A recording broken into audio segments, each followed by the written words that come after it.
Saludos, estimados amigos y amigas, por la oportunidad de compartir y continuar compartiendo sobre literatura.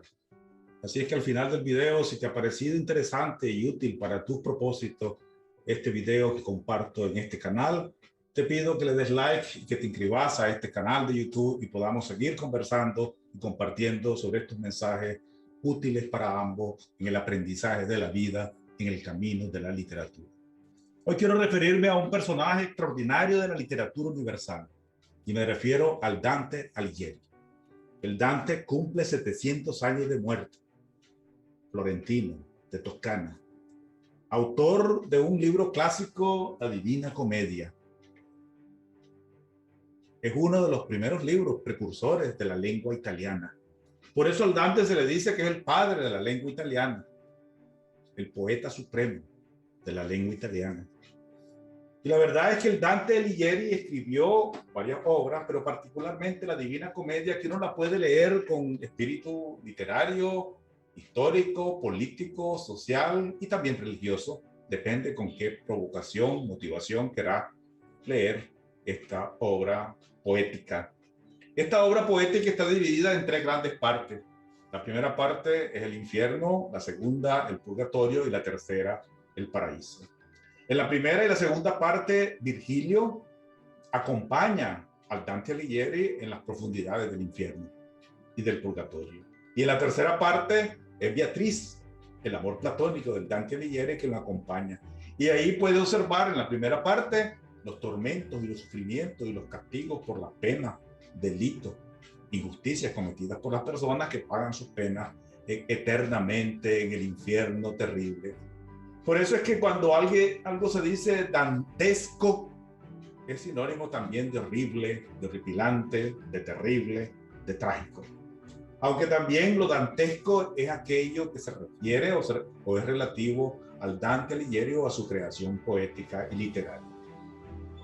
Sin embargo, el autor de esta obra clásica, de este poema clásico extenso, realmente le llamó comedia porque tenía un final feliz, y el final feliz es el paraíso, donde están las personas que tienen la bienaventuranza, digamos, los premios por el comportamiento, por la vida llevada antes. La importancia de esta obra, aparte del valor religioso que pueda tener y que incluso el Papa Francisco, en ocasión de este 7º centenario de la Divina Comedia, que se terminó de publicar, de escribir por el autor, precisamente en el año de su muerte, en 1321, hace 700 años, escribió una carta apostólica que le llamó Luz Inaccesible, que es precisamente uno de los últimos poemas, uno de los últimos versos de la Divina Comedia, cuando se encuentra con Dios digamos, en el paraíso, esa luz inaccesible de amor eterno.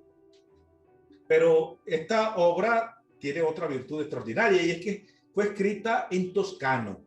Si nosotros recordamos, el español, nuestra lengua, la lengua que hablamos, es una lengua hermana del italiano, porque tenemos un origen común, que es el latín. La lengua española realmente se origina en una pequeña comunidad de Castilla, y por eso se llamó castellano. Pero la lengua italiana se origina también en una pequeña comunidad del norte de Roma que se llama Toscana. Y se llamaba, bueno, toscano, era el toscano, pero se asume como el italiano, y más con la unificación de Italia en 1861 pasa a ser la lengua, el idioma oficial de toda la península ibérica. Pero estas dos lenguas hermanas, el español y el italiano, tienen orígenes similares, nacen del latín, y el español, el castellano, se comienza a desarrollar con la llegada del Imperio Romano, de los romanos que ocupan la península española, lo que es Hispania, en aquel tiempo más o menos en el siglo II-III antes de Cristo, y ahí imponen el latín, pero el latín es una lengua culta y la gente común habla un lenguaje local, vulgo, un lenguaje vulgar, por eso se le llama así, porque es el vulgo, la gente común hablando ese idioma. Y es el castellano, esa lengua común que se comienza a hablar allí en esa región de Castilla y que después se expande a la península ibérica, España y América, pues, después del siglo XVI. Bueno, el primer hallazgo de un texto escrito en español es precisamente cercano al año 1009 aproximadamente. Y el primer hallazgo de un texto escrito en toscano, que sería en italiano ahora, modernamente, es más o menos en el año 960 después de Cristo. Es decir, más o menos en épocas similares hay hallazgos de textos escritos en español e en italiano. Entonces, el Dante Alighieri, bueno, tiene la virtud de ser el poeta, un poeta universal, padre de la lengua italiana y precursor, pues, junto con otros autores como digamos, como Botticelli, por ejemplo, como Boccaccio, por ejemplo, como Giovanni Boccaccio, autor de Decamerón y otros, que escribieron los primeros textos, libros, pues más o menos famosos, importantes en la literatura, en esa lengua toscana de Florencia, que era la capital de la región de Toscana. Bueno, también hay otra cosa interesante. El Dante Alighieri, bueno, tiene una famosa pintura que elabora un pintor renacentista, Sandro Botticelli, siglo XV, XVI, y es más o menos una pintura así que muestra el rostro del Dante y la portada pues más o menos recoge, digamos, esas pinturas de este pintor famoso italiano. Bueno, resulta interesante porque cuando Rubén Darío fallece y se organiza las honras fúnebres de Darío en febrero, entre el 6 de febrero y el 13 de febrero de 1916, bueno, esta es una de las referencias de Darío, digamos, en el ataúd.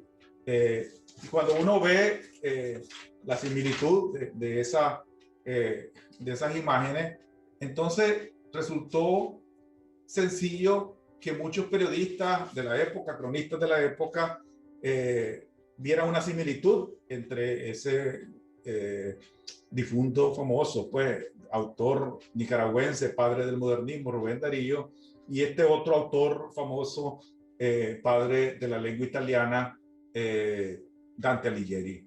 Porque además, durante esas honras fúnebres a Darío también le pusieron una corona de laureles, simbolizando pues ese príncipe de las letras castellanas y ese gobierno, digamos, esa autoridad que tuvo en la lengua española durante su época, desde fines del siglo XIX hasta principios del siglo XX. Entonces, por ejemplo, algunos periodistas, algunas crónicas, y solo menciono uno, La Noticia, por ejemplo, en Managua, pero también el diario Patria Libre de Costa Rica y el diario nicaragüense, dijeron, entre otras cosas, lo siguiente, y esta es la referencia del diario La Noticia, publicada en febrero de 1916. Allí estuvieron a ver el cadáver amortajado en un albo sudario de seda, el rostro descubierto era como su guirnalda de laureles a la frente, de una exactitud extraordinaria al rostro del Dante Alighieri que todos conocemos. Es el rostro que pintó Sandro Botticelli, pintor italiano a fines del siglo XVI. Pero la lectura de la Divina Comedia, que es una lectura obligada para los interesados en la literatura, principalmente en estos 700 años del Dante y en estos 700 años de esta obra extraordinaria de la literatura universal, nos lleva necesariamente a recordar otra obra clásica de la literatura latina, en este caso la Eneida, escrita por Virgilio, porque es precisamente Virgilio el que acompaña al Dante en este viaje ficticio, literario y también religioso a través de estos dos escenarios interesantes, primero el infierno y el purgatorio. Porque resulta que Virgilio escribe la Eneida, que es el viaje de Eneas, terminada la guerra de Troya, y en el capítulo o en el libro 6, precisamente hay una visita al Averno o al infierno que retoma en esta historia poética el Dante Alighieri. Así es que resultan útiles la lectura o la relectura y los aprendizajes que estas dos obras clásicas, una del siglo XIV, concluida en 1321, hace 700 años, y una del siglo I de Virgilio, el poeta clásico latino, de los cuales nosotros tenemos un vínculo de origen por el latín, y en el italiano tenemos un vínculo de hermanos de un mismo origen. Muchas gracias, los invito a suscribirte en este canal y compartir y aprender sobre literatura, sobre aprendizaje y enseñanza. Muchas gracias.